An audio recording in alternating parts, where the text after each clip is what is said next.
Olá pessoal, sejam muito bem-vindos a mais um vídeo do canal, mais uma vez compartilhando conhecimento, e na dica de hoje eu vou estar compartilhando com vocês como faz para limpar histórico de conversas no Gemini no seu celular com Android.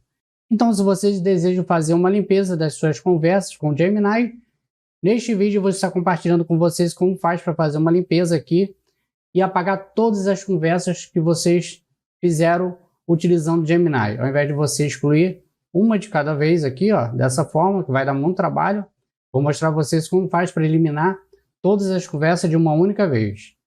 Então, abram o Gemini do seu smartphone. Eu vou acessar aqui. Vão vir até o usuário de vocês. Geralmente vai estar na parte superior. Vai ter a sua foto ou a imagem que vocês definiram. Vão dar um toque aqui. E aqui vocês vão procurar atividades no Apps do Gemini. Dão um toque nessa opção. E aqui vocês vão procurar pelo botão excluir. Clicam aqui. E vocês vão ser redirecionados para esta tela aqui, ó, excluir atividade. Última hora, últimas 24 horas, todo período, intervalo personalizado.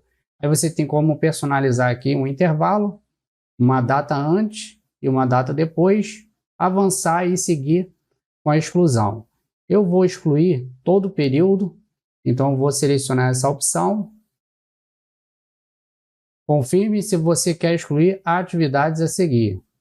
Aí ele vai mostrar todas as atividades, aqui abaixo você pode visualizar mais. Estando de acordo, é só clicar no botão excluir, no botão azul.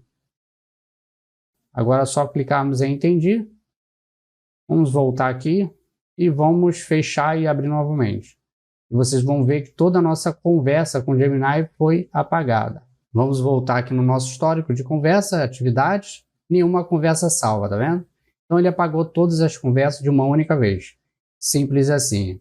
Gostou desse vídeo? Deixa o joinha de vocês, se inscreva no nosso canal se ainda não for inscrito. Nos encontramos até o próximo vídeo e tchau, pessoal!